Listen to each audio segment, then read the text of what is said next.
The night I heard my in-laws planning to replace me. I was folding laundry in the dim hallway the night everything shifted inside me.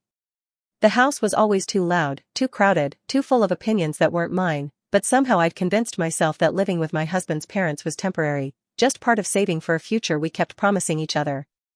I'd learned to ignore the comments, the looks, the small humiliations. But that evening, as I held one of my husband's shirts to my chest, I heard my mother-in-law say my name with a disgust so unfiltered it sliced right into me, and I leaned closer to the wall without even meaning to. I could hear her clearly. The walls in that house might as well have been made of wet paper. She told my father-in-law that I was nothing but dead weight, that I'd never be the wife their son deserved. She said I came from the wrong people, that she'd warned him the marriage would cost him everything. She said I had too much baggage. At first I thought maybe I was misunderstanding, maybe she was talking about someone else. But then she repeated my name again, and my husband's, and all the laundry in my arms felt suddenly too heavy. My father-in-law grunted in agreement, the way he always did when she started these monologues, but this time he added something that made my heart slam against my ribs. He said, "You know he listens to you. If you push him enough, he'll do whatever you tell him." And she answered, in a lower, slower voice, almost satisfied, "We just need to push her out. She'll break soon." I remember staring at the wall, unable to breathe, trying to understand what exactly they meant. Push me out how? Break me how? I don't know how long I stood there before I remembered how to move. My hands were shaking so badly that the clothes slipped from my fingers and fell to the floor, and I didn't even try to pick them up. Something inside me, some tiny stubborn voice that I'd been shoving down for months, told me to stay quiet, to pretend I heard nothing, because something worse would happen if they knew I knew. I walked back to the small guest room that we used as our bedroom. Our entire life fit into that one room, our clothes, our books, the broken lamp we hadn't replaced, our little box of savings that wasn't growing fast enough to matter. I sat on the bed with my hands in my lap, trying to swallow the pressure rising in my throat. I kept replaying the same words, "We just need to push her out." I didn't tell my husband that night. I couldn't even look at him without hearing his mother's voice echo inside my head like poison. The days after that felt unreal. I moved carefully, quietly, listening more than I spoke. I noticed things I'd ignored before, how my mother-in-law watched me like she was waiting for me to fail, how she forgot to set aside dinner for me when I worked late, how she commented on everything I did as if I were some maid she never wanted. My husband brushed it off when I tried to hint at it. He'd say, "She's just stressed," or "Don't take her so seriously," or "She doesn't mean it the way it sounds." Meanwhile I felt like the walls were closing in. A week after that night, she started testing me openly. She'd knock on our door without warning and walk in before I could answer. She'd rearrange my things and say she thought they looked better somewhere else. She'd tell me I wasn't doing enough for the family, even though I worked full-time and did half the chores in a house that wasn't even mine. She'd criticize the way I cooked, the way I folded towels, the way I walked, the way I breathed. My husband still didn't see it. I told myself I could handle it, that we just needed to save a little more and then we'd move out. But the more I tried to stay calm, the more relentless she became. My father-in-law started joining in too, calling me overly emotional or dramatic whenever I tried to set a boundary. And then things shifted again, not louder, but quieter. They started making decisions without me. They held family conversations in front of me as if I wasn't in the room. They whispered at night, late, when they thought I was asleep. I started noticing new habits in my husband too. He'd come home later, but say he wasn't working overtime. He'd put away his phone when I walked into the room. He'd sigh when I asked simple questions, or tell me I was creating problems out of thin air. One evening, when he came home smelling of outside air and someone else's perfume, I asked him gently, "Is everything okay?" He looked tired, irritated, and said, "My mom's right.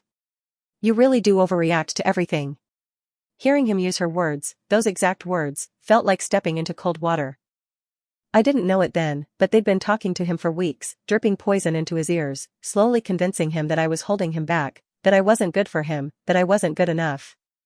Every insecurity I had, every fear I'd ever tried to bury, they used it to turn him against me.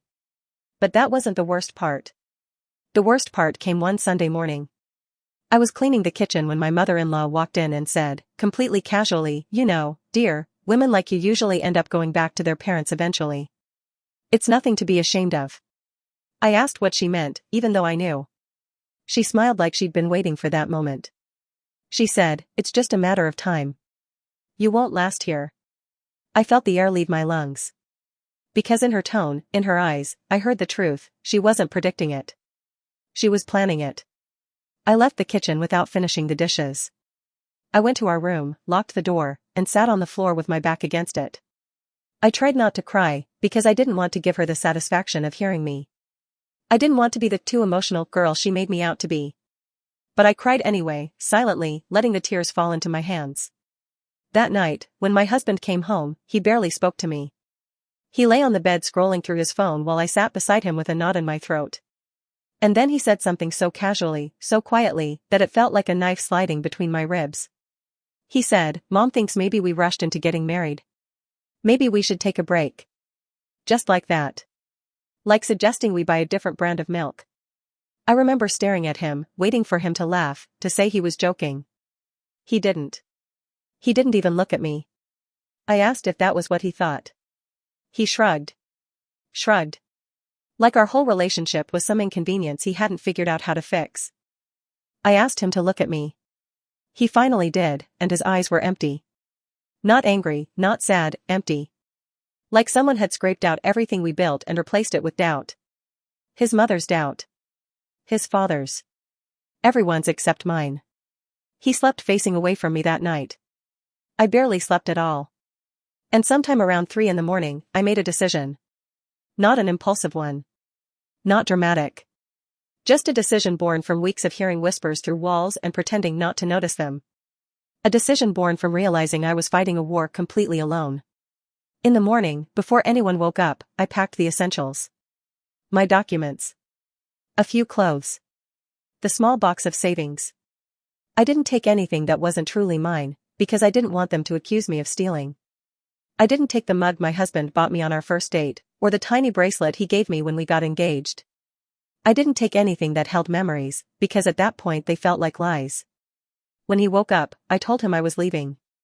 He looked surprised for a moment, then relieved. Actually relieved. He didn't even ask where I was going or if I needed help. He just said, "Maybe some space is for the best." And then he left the room as if nothing important had happened. But something had happened. I had finally heard myself. I walked past my mother-in-law on my way out. She was cutting fruit in the kitchen. She didn't even hide her smile. She just said, "Take care of yourself, dear," like she was blessing me on my way out of her son's life. Like she had one. And maybe she thought she had. Maybe, for a while, she did. I moved in with a friend until I got my own place. The silence was shocking at first, almost too peaceful. I kept waiting for someone to knock on the door and tell me to come back, to apologize, to explain. No one did. Not once. Weeks passed before my husband called. When he finally did, his voice was small, hesitant. He asked if we could talk, said he didn't know how things got so twisted. He said living with his parents messed with his head. He said he missed me. But I didn't miss him. I missed the version of him who loved me loudly, not the one who let his parents whisper me out of existence. I told him I needed time. He asked how much. I said I didn't know. He cried. I didn't. Months have passed since then. I rebuilt myself piece by piece, without anyone watching, without anyone judging the way I breathed or walked or cooked or folded towels. I learned how quiet peace can be, and how loud your own thoughts become once you're finally honest with yourself. And sometimes, late at night, I still remember that moment in the hallway, the moment I pressed my ear to the wall and heard people who were supposed to be family decide to break me. But instead of hurting, the memory now feels like the start of something. The moment I woke up. I don't know if my marriage can be saved. I don't know if I want it to be.